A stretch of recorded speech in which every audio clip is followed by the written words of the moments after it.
असफलता एक चुनौती है, उसे स्वीकार करें। क्या कमी रह गई देखो और सुधार करो। जब तक ना सफल हो, नींद चैन को त्यागो तुम, क्योंकि कुछ किए बिना ही जय जयकार नहीं होती। कोशिश करने वालों की कभी हार नहीं होती।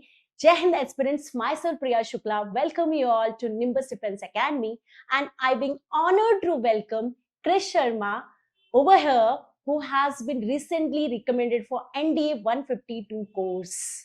So first of all, congratulations Krish for having this wonderful success for this so many students are aspiring for. So Krish, कैसा लग रहा है? How are you feeling now? कैसा लग रहा है? बहुत अच्छा लग रहा है मैम कि जो इतने सालों से सपना देख रहा था आज उसके बहुत एक क्लोज स्टेप आ चुका हूँ। तो वो एक फीलिंग, एक प्राउड की फीलिंग, अपने पेरेंट्स के फेस पे जो स्माइल देखी उसके बाद बहुत एक अच्छी फीलिंग आई कि जो भी जर्नी मैंने अभी तक बिताई है वो वर्थ इट रही। उनके पेरेंट्स पे जब मैंने स्माइल देखा तो मुझे लगा कि हाँ, मतलब जो मैंने किया उसकी कहीं ना कहीं वैल्यू थी मेरी लाइफ में, और मैंने बहुत अच्छा करियर चुना अपनी लाइफ के लिए। जो मैंने अपने देश के ओनर के लिए सर्विस देने का फैसला लिया, तो मुझे बहुत अच्छा लगता है कि मैंने इस तरफ अपना ध्यान दिया और मैंने ये मतलब एम चूज किया अपनी लाइफ के लिए। मतलब इट्स बीइंग वंडरफुल कि जो ड्रीम हम लोग देखते हैं वो जब हमारे को सक्सेस मिलता है, हमें तो होता ही होता है प्राउड, हमारे पेरेंट्स को भी उतना ही प्राउड जो है फील होता है। सो क्रिश, जरा सबको बताओ कि how are your preparation journey, मतलब कैसा आपने प्रिपरेशन स्टार्ट किया, कब किया, मतलब क्या ऐसा आया आपके मन में कि आपको एनडीए ही ज्वाइन करना है, व्हाई ओनली एनडीए, है ना? और कैसे स्टार्टअप रहा, क्या प्रिपरेशन जनरली रही, कैसे आपने स्टार्ट किया, फिर आपके लिए क्या लगा कि यार दिस इज इम्पोर्टेंट और कैसे चीजों को मेरे को वर्थ करना है। तो थोड़ा सा सबको बताओ सो दैट जो सामने ऑडियंस है उनको ये पता चले कि उन्हें कैसे प्रिपरेशन करनी है, कैसे स्टार्ट करना है, कब स्टार्ट करना है। तो मैम अगर मैं अपनी जर्नी की बात करूं तो हम्म। मेरे ग्रैंडफादर भी आर्मी में ही थे, तो मेरे ओके। फर्स्ट मोटिवेशन तो वही थे आर्मी ज्वाइन करने के लिए। ठीक तो है। इन द सेवेंथ मैंने सुना था आरआईएमसी के बारे में, राष्ट्रीय इंडियन मिलिट्री कॉलेज का एग्जामिनेशन होता है। ओके। तो मैंने सोचा था कि उसके लिए प्रिपेयर करने के लिए, तो ओके। उसके लिए मैंने एक हॉस्टल स्कूलिंग ज्वाइन करी थी। At the okay. Time written examination was only 15 to 20 days left, so I okay. prepared about it, but I was bit close to clear the examination, but I was not able to do so at that moment. But उसके बाद मैंने वो journey वहीं छोड़ दी थी क्योंकि hostel life उससे पहले मैंने कभी जी नहीं थी। तो एक मेरे लिए कंप्लीटली लाइफ चेंज हो गई थी ऑल ऑफ सडन वहाँ पे उस टाइम पे। हम्म। तो फिर लेकिन क्या कहते हैं, मैंने सोचा था कि हॉस्टल रहने देता हूँ, बट वो मुझे बाद में पता चला कि that was my also last attempt because of the age. So hmm. उसके बाद धीरे धीरे लोगों का, थोड़ा फ्रेंड सर्कल्स का भी परसेप्शन मेरे लिए चेंज हो गया था कि अच्छा। हाँ, मतलब तूने छोड़ दिया, मतलब जो तूने पहले चूज किया था अपने लिए, तो हम्म। वो तूने छोड़ दिया अब अपने लिए खुद से ही, जो हम्म। तूने एम चूज किया था। तो वो कहीं ना कहीं एक गुस्सा था माइंड में कि क्या कहते हैं, एक एनडीए मतलब चूज किया था मैंने अपनी लाइफ में और उसी की वजह से मतलब मुझे ऐसे ट्रीट किया जा रहा है। तो पहले मतलब एक गुस्से के नजरिए से देखता था मैं, लेकिन धीरे धीरे पीरियड ऑफ टाइम फिर मेरे को ये लगा कि अब जाना है तो इसी में जाना है, ये लाइफ तो इसी को डिवोट कर दी, बाकी अगली लाइफ में देख लेंगे अगर कुछ और करना होगा, बट इस लाइफ में तो सिर्फ एनडीए ही जाना है। तो धीरे-धीरे जब मैंने उसके बारे में जानना चाहा, तो मुझे धीरे-धीरे ऐसा लगा कि मतलब वो गुस्सा कहीं न कहीं खत्म होता गया और एक प्यार बढ़ता गया एनडीए के लिए मेरे लिए। तो एक एनडीए के लिए जो प्यार मेरे दिल में बना मैम, फिर वो जो गुस्सा था कि किसी को प्रूव करना है या ये करना है, वो सब पीछे रह गया और मेरे को था कि ये मेरा प्यार है और ये मुझे खुद के लिए अचीव करना है। तो उसके बाद मुझे पता चला कि 12th अपीयरिंग में हम दे सकते हैं अब एनडीए का रिटन एग्जामिनेशन। ओके, मतलब ट्वेल्थ अपेयरिंग में हम लोग पेपर दे सकते हैं, that will be the first attempt, है ना? यस वो मैम। हमारा जो है फर्स्ट अटेम्प्ट होगा। ओके। उसके बाद तो मैंने 12th एकेडमिक्स के साथ ही अपना एनडीए रिटन एग्जामिनेशन की प्रिपरेशन अच्छा, स्टार्ट करी यू थी। Have started the preparation in class twelfth, मतलब जैसे कई बच्चे होते हैं ना क्लास 10 से स्टार्ट कर लेते हैं या ऐसा, तो you have started in class twelfth, मतलब प्रिपरेशन जो मेन फोकसली जो स्टार्ट की थी वो क्लास ट्वेल्थ में की थी। उसके बाद तो मैम जैसे मेजरली कंसेप्ट रहता है सबके माइंडसेट में जो भी हम्म। एनडीए के लिए प्रिपेयर करना चाहते हैं हम्म। कि मैथ एक मेजर सब्जेक्ट है जिस पे फोकस करने की जरूरत है। बिल्कुल बिल्कुल। तो मेरे माइंड में भी वही सेट था कि मैथ पे को पहले ज्यादा फोकस करना है। सही। तो वही जब with the period of time मुझे पता चला कि जीएटी का भी उतना ही मेजरली पार्ट रहता है एनडीए के एग्जामिनेशन में। और जहाँ मतलब जैसे मैं नॉन मेडिकल स्ट्रीम से था, तो जो जीएस वाला पार्ट है या इंग्लिश वाला पार्ट है वो नॉन सब्जेक्ट्स में नहीं रहता हमारे, बाकी मैथ साइंस हम डेली बिल्कुल प्रैक्टिस करते रहते हैं, लेकिन बिल्कुल। हम जीएस नहीं प्रैक्टिस करते उसमें। रियली। तो वो धीरे-धीरे इंटरेस्ट भी कम होता रहा, तो कहीं न कहीं वो बैलेंस आउट नहीं हो पाई दोनों एग्ज़ामिनेशन की जो प्रिपरेशन हम्म। थी मेरी। So in the first attempt I was not able to do so. And I cleared the math portion of that examination, but GAT में मेरा स्कोर काफी कम रहा था उस अटेम्प्ट में। मतलब एक थोड़ा सा इंटरप्ट करूंगी मैं इन बिटवीन। मतलब यहाँ से ये आया कि actually many of the aspirants like focus करते हैं कि मैथ्स मैथ्स एंड मैथ्स, मतलब वो जीएडी को साइड में कर देते हैं। तो अगर हम सबको ऑडियंस को एक चीज यहाँ से पॉइंट आउट कर सकते हैं because of the Krish journey, कि उसने ये कंक्लूड किया कि maths is important and I am telling that maths is important but GAT is also equally important. क्योंकि हमें ये लगता है यार वो क्वालिफाइंग है, बट अगर आपको ओवरऑल स्कोर अप करना है तो आपको जीएडी को भी उतनी ही इंपॉर्टेंस देनी होगी। और आप ये चीज इस बात को जितने जल्दी इसको फाइंड आउट कर लेंगे उतने आप जल्दी सक्सेस को मिलेंगे। बिकॉज क्रिश का भी यही कहना है कि लाइक अगर वो जीएडी को भी स्टार्टिंग से इनिशियली उतना ही फोकस ले लेता तो मे बी सितंबर वाले अटेम्प्ट में ही क्रिश क्वालिफाई कर लेता। तो क्रिश जो मतलब सितंबर का जो मतलब क्वालिफाई ना होने का रीजन हम एक थोड़ा सा जीएटी को दे सकते हैं, क्योंकि मैथ्स तो लिटिल बिट स्ट्रांग ही था आपका, है ना, स्ट्रांग यस स्टार्टिंग से। मैम। उसके बाद फिर नेक्स्ट में क्या हुआ, प्रेशर आया 12th का। यस मैम, फिर बोर्ड एग्जामिनेशन साथ के साथ ही चल रहे थे, तो हाँ उसके बाद सिर्फ 1 मंथ बचा था मेरे पास बोर्ड एग्जाम्स के बाद एनडीए अप्रैल अटेम्प्ट बिल्कुल। के लिए। हम्म। तो उसमें मेरे को इतना तो समझ आ गया था कि लास्ट टाइम मैंने यही मिस्टेक करी थी, तो वो दोबारा रिपीट ना करूं। But over the period of time वो तो है ही है कि जीएटी का सेक्शन बहुत वास्ट है अगर आप कवर करना चाहो तो। बिल्कुल। तो वो मतलब मैंने किया कि मतलब जैसे मेरे को पहले से जो पीडीएफ फॉर्म में नोट्स मिलते थे, मैं हम्म। उससे प्रिपेयर कर रहा था। मतलब जितनी भी जैसे अगर मैं क्लास लगा रहा हूँ यूट्यूब सेशन से भी कहीं से भी, हम्म। तो मैं उसका पीडीएफ फॉर्मेट से पढ़ता था कि ओके। मतलब क्या कहते हैं नोट्स वगैरह जीएटी के, या फिर इंग्लिश के भी है कि मतलब वैसे देख लिया। तो उसमें भी क्या कहते हैं फिर वही चीज़ हुआ कि मैंने क्वेश्चंस प्रैक्टिस नहीं कर रखी थी जीएटी का। वैसे मतलब मेरे पास था नॉलेज की क्या कहते हैं, हम्म। लेकिन कहीं न कहीं क्वेश्चन फॉर्मेट बहुत रहता है कि डिफरेंट आपको होता नॉलेज। है बिल्कुल। तो यहाँ से भी एक और पॉइंट हम कंक्लूड कर सकते हैं, लाइक वैसे कृष इस बात को एग्री करेगा कि मैं जितने बार पढ़ाती हूँ उससे ज्यादा तो मैं ये बोलती हूँ प्रैक्टिस क्वेश्चंस। क्योंकि कॉन्सेप्ट एक ना डिफरेंट चीज होती है। आप कॉन्सेप्ट आप कितने बार भी रीड आउट करते रहो, पर अगर आप क्वेश्चन प्रैक्टिस नहीं करते ना तो you are not getting that format कि आपको क्वेश्चंस कैसे पूछे जाएंगे। क्योंकि एक आप कॉन्सेप्चुअल बिल्डअप कर रहे हो बट एक आप क्वेश्चन अटेम्प्ट कर रहे हो, तो these two things are totally different. तो हमें क्वेश्चन प्रैक्टिस पे मोर फोकस करना चाहिए। तो वही मतलब क्रिश की जर्नी से ये एक और चीज आई कि हम जितना कॉन्सेप्ट रीड आउट करते हैं और कितना भी कॉन्सेप्ट कर लें, पर जब तक हम क्वेश्चंस प्रैक्टिस नहीं कर रहे तो हम अभी भी अपनी प्रिपरेशन जर्नी में पीछे चल रहे हैं। तो two main things from his journey, like यूकली इंपॉर्टेंस देना हमें जीएटी को, एंड दूसरा जितने भी हम पढ़ लें रीड आउट कर लें वो एक साइड में है, आप कितने भी नोट्स बना ले कॉन्सेप्ट बना ले एक साइड में है, but the question practice is much more important. तो मतलब जब आपका सेकेंड अटेम्प्ट हुआ जो कि अप्रैल में हुआ, तो वहां से you get one thing more कि क्या करना चाहिए, हमें क्वेश्चन प्रैक्टिस करनी चाहिए। फिर उसके बाद जब 12th का प्रेशर भी था उस समय पे, यस मैम। तो दोनों सारी चीजें साथ में चल रही थी। फिर नेक्स्ट अप्रैल में फिर क्या ये दोनों स्ट्रेटेजीज को मिक्स किया? नहीं, फिर अप्रैल के बाद तो कंप्लीटली डिमोटिवेट हो चुका था मैं कि नाउ द जो थिंग। मैंने एम खुद ही चूज़ किया अपनी लाइफ में, मैं उसको अचीव नहीं हम्म। कर पा रहा। कहीं न कहीं मेरी मिस्टेक्स हो ही जा रही है बार-बार, और वही जीएटी वाला पोर्शन था कि क्या कहते हैं, यहाँ पे ही मैं वीक कर रहा हूँ पोर्शन। तो उसके बाद तो काफ़ी कन्फ्यूज़ हो गया था मैं कि अब क्या करूँ? कुछ समझ नहीं आ रहा था। हम्म। तो आपसे तो पहले ही मैं पढ़ चुका था प्लस 2 में। तो फिर यहाँ पे जब मैं आया, तो मुझे काफ़ी बेनिफिट लगा जीएटी पोर्शन में स्पेशली। तो जब क्या कहते हैं सर ने मुझे समझाया कॉन्सेप्ट वगैरह, और इतने जो मैंने 2 अपने अटेम्प्ट्स दिए थे उससे मैं ये तो समझ चुका था कि जो मेरी मिस्टेक्स हैं, एक तो मेजरली कि नोट्स जो है वो खुद से प्रिपेयर करने चाहिए जीएटी के। कि हम्म। मतलब पीडीएफ फॉर्मेट में आप जितना पढ़ लो दूसरे की लैंग्वेज है, लेकिन आप खुद से बिल्कुल। जब नोट्स बनाते हो वो आपको अच्छी तरह अंडरस्टैंडिंग देते हैं। और बिल्कुल। मतलब जो इंग्लिश का भी पोर्शन है उसका सिर्फ रूल्स याद करने से कुछ नहीं होगा। आप जितने प्रीवियस ईयर क्वेश्चंस लगाओगे, आपको एक फॉर्मेट समझ आता है कि एग्जामिनेशन में आप जब बैठते हो तो एक प्रेशर मैनेजमेंट भी आपको उससे आती है कि कैसे मतलब उस टाइप के क्वेश्चंस हमारे को आस्क किए जाएंगे और हम्म। किस फ्रेमवर्क में पूछे जाएंगे, तो हम क्या कहते हैं उसको अटेम्प्ट कर सकें सही चॉइस में। तो जब क्योंकि यहाँ पे जब मैं आया तो टीचर्स के पास इयर्स ऑफ एक्सपीरियंस था।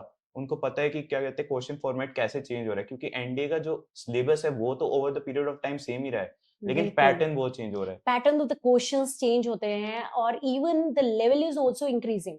जैसे हम हाँ, लोगों के दिमाग में रहता है ना कि साइंस, अगर हम लोग फोकस के लिए बात करें, कि अप टू 10th तक आता है, बट आप अगर देखोगे तो क्वेश्चंस कुछ 12th लेवल के भी रहते हैं, जैसे सोल्यूशन चैप्टर के भी बहुत सारे क्वेश्चंस रहते हैं। और अगर बायो की भी बात करें, रिप्रोडक्शन, हमारे टाइम का ही सितंबर की अगर हम बात करें तो रिप्रोडक्शन के कितने वास्ट क्वेश्चंस थे जो कि 10th तक भी नहीं कवर होते हैं। तो थोड़ा सा लेवल भी अपग्रेड हुआ है, but the syllabus remain the same, but it upgrade हो गया है, वो सारी यस मैम। चीजें हैं। तो मेन यही सारी चीजें, मतलब कि अब हम 3 पॉइंट्स पे कंक्लूड कर लेते हैं कि मतलब प्रिपरेशन जर्नी से हमने 3 चीजें मेन सीखी, that focus equally on maths and GAT, and the second one is कि आपको जो है प्रैक्टिस करना है क्वेश्चंस को, और थर्ड, ये मैं हमेशा बोलती हूँ, मेक योर ओन नोट्स। चाहे आप लोग बोलते हैं कि मैम आपने पीपीटी नहीं दी, आपने पीडीएफ नहीं दिया, या हम लोग ऑनलाइन नहीं लेते हैं, बट जो हम खुद नोट्स बनाते हैं वो समझ में भी आते हैं और हम लोग उसको और अच्छे से गेन कर पाते हैं, रिटेन कर पाते हैं। तो ये 3 चीजें जो हैं आपकी प्रिपरेशन जर्नी से, मतलब आपने खुद भी सीखा, और मे बी आप लोग, आप सबको इंस्पायर भी करेंगे कि हमें ये तीनों चीजों को साथ में ही लेकर चलें, तो मे भी हो सकता है हम सितंबर में ही क्वालिफाई कर लें ड्यूरिंग 12th। तो उसके बाद जब पेपर देखा तो कैसा लगा? पेपर मतलब ऐसा लग रहा था कि हाँ, अब पढ़ा हुआ है तो समझ आ रहा है कॉन्सेप्ट जो जीएटी के अभी तक अवॉइड हो रहे थे, हाँ। कैसे इंप्लीमेंट हो रहे हैं। क्वेश्चन फॉर्मेट अब प्रैक्टिस किए हुए थे प्रीवियस ईयर क्वेश्चन हम्म से, और जो टेस्ट सीरीज निम्बस ने प्रोवाइड की थी, मॉक टेस्ट वगैरह जो मतलब सॉल्व किए थे। हम्म। अब क्वेश्चन प्रैक्टिस की वजह से वो टाइम बच रहा था, जो मतलब जो मेरे वीक एरियाज हैं, तो उस पे मैं टाइम ज़्यादा डिवोट कर पा रहा था क्वेश्चन में भी। क्या कहते अच्छा। हैं, अगर मतलब जैसे अगर मेरा जियोग्राफी मतलब स्ट्रॉन्ग हो गया था, ओके। तो मैं जियोग्राफी थोड़ा जल्दी सॉल्व कर लिया था। हिस्ट्री में मेरे को थोड़ा मतलब राउंड अबाउट में स्टोरी कॉन्सेप्ट के हिसाब से चलता था कि स्टोरी फॉर्मेट बना के चलता। बट क्रिश का मैं सबसे ज्यादा आई एम बीइंग अप्रिशिएबल, और ये अप्रिशिएबल है क्योंकि क्रिश ने एसएसबी फर्स्ट अटेम्प्ट में क्लियर किया है। तो नेक्स्ट क्वेश्चन मेरा क्रिश यही होगा कि एसएसबी कई बच्चे फर्स्ट रिटर्न करते हैं, इवन सितंबर में ही, 12 सितंबर में ही they cracked written exam, but SSB में स्क्रीन आउट हो जाते हैं, मतलब कॉन्फ्रेंस तक भी नहीं पहुंच पाते, स्क्रीन आउट होना, मतलब ये भी अपने आप में बहुत डिसअपॉइंटमेंट होती है। और but you qualified SSB in a first attempt, and that's a big achievement, really a big achievement actually, है ना? क्योंकि एसएसबी उससे भी ज्यादा टफ है, हम लोग ये सोचते हैं कि रिटर्न से भी ज्यादा टफ क्या है, एसएसबी, क्योंकि वहां फेस करना है, इंटरव्यू फेस कर, रिटर्न तो बहुत सारे कर लेते हैं, बट एसएसबी नहीं होता। तो अब यहाँ पे आप हमें स्ट्रेटेजी बताओ कि एसएसबी के लिए क्या स्ट्रेटेजी रही कि फर्स्ट अटेम्प्ट में ही you did it. So ma'am, जैसे आपने बोला कि काफ़ी मतलब 70% अगर हम देखें तो स्क्रीन आउट ही हो जाते हैं। रियली? तो वो यही चीज़ रहती है कि हम बाकी 4 दिन पे तो ज़्यादा फ़ोकस करके देखते हैं, लेकिन जो फर्स्ट राउंड है हम कहीं न कहीं उसको अवॉइड करते हैं इसमें। जैसे हम पहले अच्छा। जीएटी को अवॉइड कर रहे थे, अब हम फर्स्ट राउंड को अवॉइड करने लग जाते हैं। हम जैसे ओएआर की कम प्रैक्टिस करते हैं। हमने बस ये देख लिया कि साइकोलॉजी टेस्ट ज़्यादा इम्पोर्टेंट है, तो हम बस स्टोरीज़ बनाते रहते हैं, लेकिन उसका नरेशन प्रैक्टिस नहीं करते हैं। तो ओके। नरेशन बहुत इम्पोर्टेंट पार्ट रोल प्ले करता है जब आप स्क्रीनिंग में जाओ तो। क्योंकि कहीं न कहीं आप जब नरेशन देते हो, आपकी वॉइस से ही आपको कॉन्फिडेंस आता है, और आपके जो कोर्समेट्स बैठे हैं वहाँ पे, उनको भी पता चलता है कि इसमें कितना कॉन्फिडेंस है या कितना पोटेंशियल है। तो सही बात। वो एक क्या कहते हैं रहना चाहिए उनके माइंडसेट में भी कि क्या कहते हैं ये भी हमारा एक कॉम्पिटिशन है। फिर उसके बाद सेकेंड डे में साइकोलॉजी टेस्ट होता है, उसमें कैसा रहता है, क्या प्रोसेस रहता है उसमें? तो मैम उसमें हमारा फर्स्ट टेस्ट होता है थीमेटिक एप्रिसिएशन टेस्ट, जिसमें अच्छा। हमारे को 12 स्टोरीज बनानी होती है। ओके। उसके बाद हमारा वैट होता है, वर्ड एसोसिएशन टेस्ट, जिसपे हमारे को 60 वर्ड्स दिखाए जाते हैं, 15 सेकंड फॉर ईच वर्ड। तो ओके। हमारे को फर्स्ट फीलिंग जो आती है उस वर्ड को देखते ही, वो हम्म। हमारे को एक्सप्रेस करनी होती है रिटन फॉर्म में। अच्छा। उसके बाद हमारे पास एसआरटीएस होती है। एसआरटीएस हमारे को रिटन फॉर्म में पहले से ही मिलती है, 60 एसआरटीएस होती है। तो वो सिचुएशंस को हमारे को 30 मिनट्स में सॉल्व करना होता है, as much as you can solve. 30 minutes, okay. Yes ma'am. Okay. उसके बाद आपका होता है सेल्फ डिस्क्रिप्शन टेस्ट, जिसमें आप अपना parents opinion, teachers opinion, friends opinion और आपका पर्सनल ओपिनियन, और अभी मतलब कई जगह पे इंट्रोड्यूस कर दिया है कि आप क्या अपनी लाइफ में बनना चाहते हो। ओके। मतलब कैसी पर्सनैलिटी आप चाहते हो कि आने वाले टाइम में आप अपने में डेवलप कर सको। तो वो पॉइंट, तो वो आप सारा रिटन में देते हो। ये कंप्लीटली आपका साइकोलॉजी टेस्ट बनता है। तो इसमें जैसे हम थीमेटिक एप्रिसिएशन में different types of picture stimulus दिया जाता है हमारे को। तो उसके बाद हमारे को स्टोरी बनानी होती है। स्टोरी की प्रैक्टिस मतलब मैंने निम्बस डिफेंस अकेडमी से अच्छी तरह ब्रिगेडियर केडी सर थे, तो जो हमारे ओके। साइकोलॉजी के लिए असेसर थे। तो उन्होंने हमारे को असेस किया था। उसके बाद हमारे को बताया था कि हमारे वीक पॉइंट्स कहाँ पे हैं, या फिर हम हम्म। क्या मिस्टेक कॉमनली कर रहे हैं। क्योंकि उन्होंने हम्म। एक बार जब हमारा साइकोलॉजी का डोज़ियर लिया था, तो उनको पता चलता है कि in the years of experience की कैसी पर्सनैलिटी है बंदे की। तो उस पे कंप्लीटली आपको कैसे जो मेजरली आप मिस्टेक्स कर रहे हो, उसको आप अवॉइड करो। क्योंकि आप इसको प्रैक्टिस तो कर सकते हो टैट वगैरह की, लेकिन ये काइंड ऑफ टेस्ट है। ये कोई ऐसा नहीं है कि आप इससे अपनी पर्सनैलिटी डेवलप कर सको। ये टेस्ट है, तो आप इसके ऊपर अपनी पावर ऑफ एक्सप्रेशन प्रैक्टिस कर सकते हो। और पावर ऑफ एक्सप्रेशन मैम एक ऑफिसर लाइक क्वालिटी ऐसी है जो हर एसएस मतलब कंप्लीट एसएसबी में आपको काफ़ी हेल्प करती है। अगर आप हम्म। स्क्रीनिंग में भी देखें, तो आप जब नरेशन कर रहे हैं, ग्रुप डिस्कशन कर रहे हैं, तो आप स्पीकिंग में पावर ऑफ एक्सप्रेशन दे रहे हैं। जब आप साइकोलॉजी टेस्ट दे रहे हैं, तो आप रिटन में पावर ऑफ एक्सप्रेशन दे रहे हैं। इंटरव्यू में भी आप ओरल दे रहे हैं, और बाकी जो जीडीओ टास्क है उसमें लेक्चरेट और ग्रुप डिस्कशन। तो पावर ऑफ एक्सप्रेशन तो आपका कंप्लीटली एसएसबी में साथ ही चलता है। तो आप हम्म। पावर ऑफ एक्सप्रेशन पे काफ़ी फोकस कर सकते हैं एक ऑफिसर लाइक क्वालिटी पे, ताकि आप अच्छी तरह परफॉर्म आप कर सकें। काफ़ी मेजर टेस्ट जो हैं क्या कहते हैं एसएसबी में कंडक्ट आउट होते हैं। तो उसके बाद जो मैम सेल्फ डिस्क्रिप्शन टेस्ट था, उसमें तो हमारे को पहले से थोड़ा बहुत मैंने फॉर्मेट रेडी किया था कि मुझे क्या लिखना है। बट उसके बाद हम्म। धीरे-धीरे मतलब थोड़ा मैं चेंजेस करता गया था जब मैं एसएसबी की प्रिपरेशन ही कर रहा था। क्योंकि ओवर द टाइम जो मैं देख रहा था कि इनसाइट अपनी डेली पर्सनैलिटी में क्या चेंजेस लाने की कोशिश कर रहा हूँ। क्योंकि जो मैं अगर बात करूँ कि मेरी रिटन के बाद पर्सनैलिटी थी, और उसके हम्म। बाद जब मैं एसएसबी देने गया था, तो उस पर्सनैलिटी में भी मैंने काफ़ी चेंजेस लाने की कोशिश करे थे अपने साइड से। तो वही अच्छा। मैं चाहता था कि वो मतलब एसएसएस को मैं क्लियरली विजिबल करवा पाऊँ कि क्या कहते हैं जो मेरे वीक पॉइंट्स भी हैं और जो मेरे हम्म। गुड पॉइंट्स भी हैं, वो मैं क्लियरली स्टेट आउट करूँ। ऐसा नहीं है कि आप सेल्फ डिस्क्रिप्शन में सिर्फ़ अपने गुड पॉइंट्स लिखें, वीक पॉइंट्स आप में है ही नहीं। हम्म। वीकनेसेस सब में ही होती है, तो आप वो बिल्कुल। प्लीज़ छुपाओ मत, उसको मतलब अच्छी तरह कि बता दो। वीक पॉइंट्स भी हमें जो है सामने लेकर आने हैं। अच्छा, फिर उसके उसी दिन मतलब जैसे साइकोलॉजी टेस्ट हुआ, उसका रिजल्ट आया और उसी दिन इंटरव्यू। नहीं, रिज़ल्ट तो मतलब 50 ही होगा ना, बट साइकोलॉजी टेस्ट अच्छा, में साइकोलॉजी टेस्ट के बाद आपको नहीं, मतलब वो तो फिर यस, आप यस मैम। मतलब स्क्रीन आउट हो गए, क्लियर हो गए, स्क्रीन इन हो गए, फिर साइकोलॉजी टेस्ट, उसके बाद कॉन्फ्रेंस वाला जो इंटरव्यू के बाद होता है। कॉन्फ्रेंस कंप्लीटली लास्ट डे आपको पता चलता है, आर यू रिकमेंडेड और नॉट, मतलब बस। Okay, that is the conference one. Yes. Okay, फिर उसके बाद उसी दिन इंटरव्यू था यस मैम। फिर। तो वो थोड़ा प्रेशर वाइज़ हो गया था कि अभी तो साइकोलॉजी टेस्ट दे के आया था, थोड़ा सही रिलैक्स होने बात देते। है। मतलब हाँ। बस लंच करके आया, चेंज किया और बस इंटरव्यू के लिए बैठ गया। ओह। तो मेरा डिप्टी प्रेज़िडेंट ने लिया था 19 एसएसबी के, ओके। क्योंकि वहाँ पे मतलब इलाहाबाद में 5 बोर्ड है, तो I was in the 19 SSB. Okay. तो फिर क्या कहते हैं मतलब फर्स्ट पहले मैं घुसा, तो सर मुझे काफ़ी एक्साइटिंग लगे, मतलब उनमें तो बहुत एनर्जी थी, मेरे में नहीं लग रही थी इतनी एनर्जी। जैसे अभी हम इंटरव्यू स्टार्ट कर रहे थे तो मेरे अंदर डबल एनर्जी थी, है ना? वही यस वाला मैम, हाल हो रहा है ना? यस फिर मैम। उसके बाद? तो सर ने पूछा कि क्रिश कैसे हो? How was your experience and how was your stay? How was the food here hmm. At the SSB? तो मैंने कहा sir it was all good. तो उन्होंने पहले ही ट्रिकी क्वेश्चन पूछा कि इट इज़ इधर better than your home also? तो मैंने कहा सर क्या कहते हैं वैसे टेस्ट वाइज़ और हाइजीन वाइज़ तो बहुत अच्छा है, लेकिन मदर के टेस्ट का आप बराबरी नहीं कर सकते, वो कोई भी नहीं कर सकता वर्ल्ड में। तो वो हँसने लग गए। तो थोड़ा हाँ, इट्स अ मतलब natural yes ma'am, natural reply, yes natural ma'am. Reply. हाँ।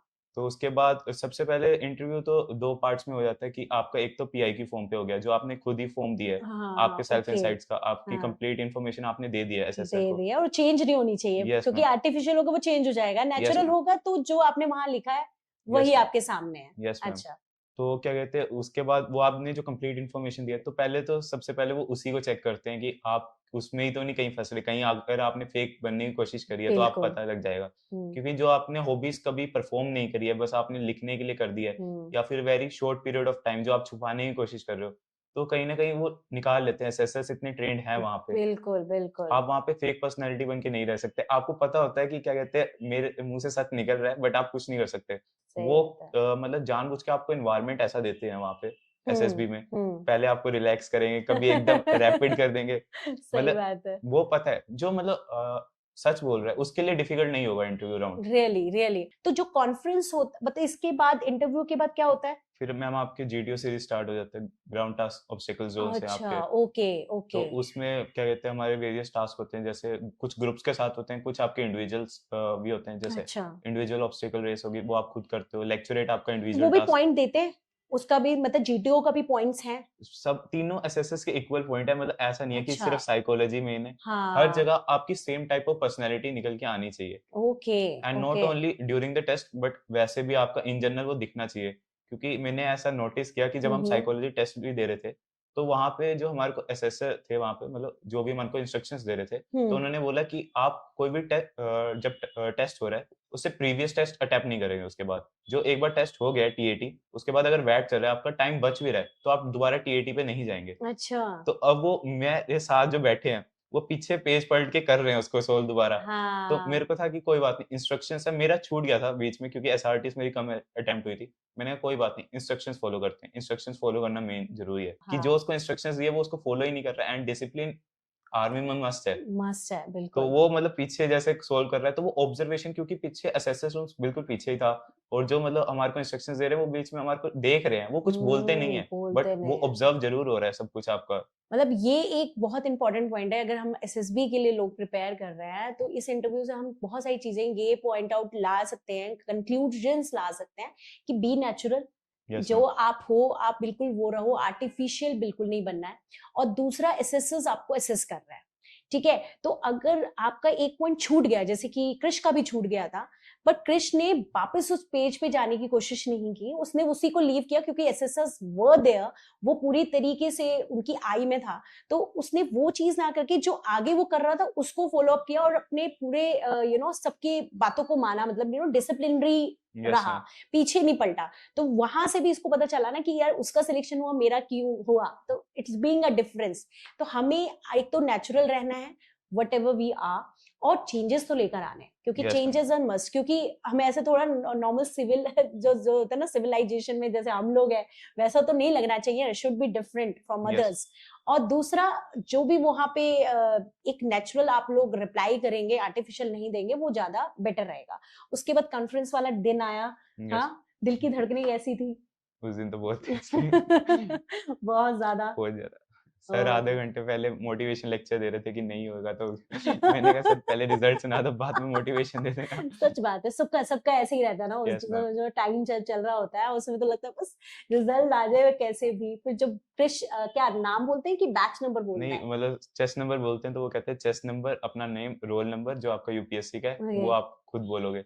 तो सबसे अच्छा। पहले ही मेरा था चेस नंबर ओ 5। गॉड। तो फिर उसके एक टाइम के लिए तो ब्लैंक आउट हो गया था, मैं अपना रोल नंबर ही भूल गया था। तो फिर होता उसने है, बोला होता है। स्पीक जेंटलमैन, तो फिर हाँ। मैंने रुका, फिर मैंने बोला।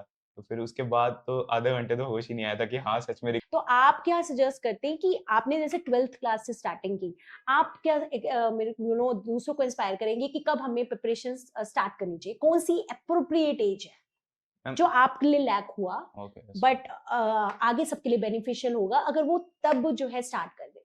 मतलब क्या एज और या कौन सी क्लास से they have started, they should start?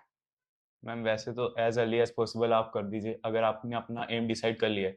लेकिन अगर हम देखें इन जनरल, 10th के बाद मतलब ज़्यादातर चूज़ बिल्कुल। करते हैं अपना एम, जो मेन हम्म। स्ट्रीम वगैरह है। तो आप 10th के बाद प्रिपरेशन स्टार्ट कर सकते हैं, क्योंकि over the period of time आप अपनी पर्सनैलिटी में भी 2 साल में कुछ अच्छे चेंजेस लेके आ सकते हैं। आप स्पोर्ट्स में करें तो आपका फिजिकल में पर्सनैलिटी वर्क बनेगी। आप अपनी कम्युनिकेशन स्किल्स पे वर्क कर सकते हैं। जैसे यहाँ पे निम्बस में भी सेशंस होते हैं, डिबेट कॉम्पिटिशन्स होते हैं, अलग-अलग कॉम्पिटिशन्स होते हैं। आप उसमें पार्टिसिपेट करें तो आपको मतलब खुद झूठ बोलना ही नहीं पड़ेगा एसएसबी में। आपका पीआईबी बिल्कुल। फॉर्म खुद ही फिल आउट होगा कि आपने इतने कॉम्पिटिशन में पार्टिसिपेट किया है। आपके अंदर कॉन्फिडेंस होगा क्योंकि आपने सच में वो परफॉर्म किया है, और आपके अंदर इतने वेरियस ऑफ कॉम्पिटिशन्स का जो आपने लर्निंग्स हैं वो सीखी है। आपने पर्सनैलिटी अपनी खुद ब खुद डेवलप की है, ना कि बिल्कुल। सिर्फ एसएसबी के लिए, but over the period of time develop life की के लिए। Over the yes ma'am. Time, yes. तो आप क्या कहते हैं, एक रिटर्न के लिए भी आपको बूस्ट मिलेगा, क्योंकि आप हम्म। जैसे +1 में अच्छी तरह आप जीएटी के सेक्शन को कवर कर सकते हैं, और मैथ भी आप साथ के साथ करते रहिए। लेकिन अगर आप जीएटी को थोरली करना चाहते हैं, तो आपके पास +1 में प्लेंटी ऑफ टाइम होगा, तो आप बिल्कुल। अच्छी तरह कवर कर सकते हैं। प्रैक्टिस ऑफ क्वेश्चंस जितना कर सकते हैं आप, अच्छी बात है। और एसएसबी के लिए मेन पॉइंट ऑफ फोकस आपका रहेगा, क्योंकि आप अपनी पर्सनैलिटी पे ज़्यादातर वर्क कर पाएँगे। तो मैं तो चाहूँगा कि आप 10th के बाद से स्टार्ट कर लीजिए अपनी प्रिपरेशन। निम्बस बहुत अच्छी अपॉर्च्युनिटी प्रोवाइड करता है, तो आप क्या कहते हैं, जॉइन कर सकते हैं निम्बस डिफेंस अकेडमी को भी। आपको वेरियस टाइप्स ऑफ कॉम्पिटिशन्स और अलग-अलग तरह की मतलब अपॉर्च्युनिटीज़ मिलेंगी यहाँ पे। बाकी आप एक बार कॉम्पिटिशन वर्ल्ड में आते हो, तो आपको रियल पता चलता है कि आपका कॉम्पिटिशन कैसे है और किस तरह से आपको पार्टिसिपेट करने की ज़रूरत है। तो ओवरऑल आपके लिए एक लाइफ के लिए लर्निंग्स रहेंगी आपकी, not only for NDA, but आप एक लाइफ के लिए कुछ ना कुछ अच्छा सीख के जाएँगे यहाँ से। तो वही चीज़ें अपना लाइफ में बेस्ट देने की कोशिश करिए, नॉट ओनली फॉर एग्ज़ामिनेशन और only for an interview. Krish, सारे जो एस्पिरेंट्स हैं ओवरऑल, क्या आप कुछ मेन पॉइंट्स हैं जो सजेस्ट करेंगे सो दैट उसके बाद हम एंड अप करें अपने इंटरव्यू को। क्या मेन कुछ सजेशंस और दे दो ओवरऑल कि हमें क्या क्या करना है। तो सबसे पहले तो आप अपनी जर्नी 10th के बाद शुरू कर दीजिए जैसे मैम ने बताया, और उसके बाद आप इक्वली डिस्ट्रीब्यूट करिए टाइम, हर एक सब्जेक्ट को इक्वल टाइम दीजिए। जो आपका वीक सब्जेक्ट है उसको कोशिश करें, अगर आप 10th के बाद कर रहे हैं तो उस पे ज़्यादा टाइम आप फोकस कर सकते हो। अगर आप आर्ट्स बैकग्राउंड से हैं तो आप साइंस को ज़्यादा टाइम डिस्ट्रीब्यूट करिए, और अगर आप नॉन मेडिकल बैकग्राउंड से हैं तो आप जीएस को टाइम ज़्यादा डिस्ट्रीब्यूट करिए। वो आपके चॉइस ऑफ इंटरेस्ट के ऊपर होगा कि आपके पास कौन से सब्जेक्ट्स हैं और कौन से आपके स्ट्रॉन्ग सब्जेक्ट्स हैं और कौन से वीक सब्जेक्ट्स हैं। बट आपको होल्ड सबके ऊपर रखना है। आप अच्छी तरह से प्रिपेयर करें, एसएसबी के लिए साथ के साथ प्रिपेयर करते जाएँ। अपनी पर्सनैलिटी में लॉन्ग टर्म के लिए चेंजेस लेके आएँ, अच्छे चेंजेस लेके आएँ, not only for the sake for the SSB only, but आप अच्छे चेंजेस लेके आएँ अपनी लाइफ के लिए, कुछ लाइफ लर्निंग सीखें और एक अच्छा टाइम बिताएँ अपने टीचर्स के साथ भी। जैसे मैम बता रहे थे कि अच्छे स्टूडेंट्स को याद रखते हैं, तो मैं भी हमेशा यही कोशिश करता रहा कि चाहे मार्क्स से मुझे याद ना रखो, लेकिन क्या कहते हैं, मुझे अगर मैम कभी दोबारा क्रिश को याद करें, तो एक अच्छे वे में याद करें। तो वो आप एक अच्छे एक्सपीरियंस बनाओ सभी टीचर्स के साथ, अपने फ्रेंड्स के साथ, एक लाइफ लॉन्ग जर्नी रखो और सबसे सीखने की कोशिश करो, क्योंकि सबके अंदर कुछ ना कुछ प्लस पॉइंट होता है, अच्छी बातें होती हैं, आप उनसे सीखो। कुछ आपके अंदर वीकनेसेस हैं, उनको अवॉइड करने से ज़्यादा, एक्सक्यूज़ेस देने से ज़्यादा आप उन पे वर्क ऑन करो। आपको पता है, आपको खुद पता है सेल्फ इनसाइट में कि क्या कहते हैं, आपके अंदर क्या वीकनेस है, आपको अच्छी तरह पता है। तो आप खुद ही उस पे वर्क करिए, क्योंकि आपको खुद से ज़्यादा कोई अच्छे से नहीं जानता। तो आप उन पे वर्क ऑन करिए अच्छी तरह से। आप क्या कहते हैं, कर सकते हैं, क्योंकि आपके पास टाइम है, और आप प्लस 2 में अगर हैं, तो आपके पास गोल्डन अपॉर्च्युनिटी है, आपके सितंबर वाला अटेम्प्ट। तो आप अच्छी से स्ट्रिक्टली फोकस करिए प्लस 1 के साथ ही उसको, तो आप अच्छी तरह से पहले ही अटेम्प्ट में क्रैक कर सकते हैं। बाकी अगर नहीं भी होता, तो डिमोटिवेशन फेज़ वगैरह ये सब जो भी है, ये सबकी लाइफ में आता है, नॉट ओनली फॉर यू। तो आपको उससे ओवरकम होना पड़ेगा, खुद ही होना पड़ेगा। ये मोटिवेशनल वगैरह सब कुछ अलग है, बट आप खुद अपनी लाइफ से कुछ एक्सपीरियंसेस सीखेंगे, खुद अपनी लाइफ से कुछ मतलब सीखेंगे कि आप दूसरों से क्या सीखते हो। जैसे मैंने सीखा काफ़ी कुछ, मैंने अपनी गलतियाँ रियलाइज़ करी, तो आप अपनी गलतियों को रियलाइज़ करिए। अगर आपसे कुछ मिस्टेक्स हो रही हैं, आप उन पे वर्क करिए, तो आप डेफिनिटली अपने एम को अचीव कर लेंगे। सो ग्रेट क्रिश, बहुत अच्छे से बताया तुमने, मतलब हर पॉइंट को इतने अच्छे से एक्सप्लेन किया।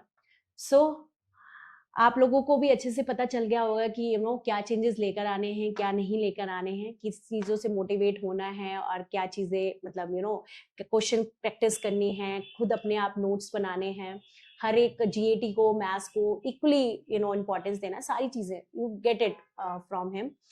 सो thank you so much Krish, thank you, and all the best and best of luck for the thank you, future. Thank you, thank you. Thank you so much.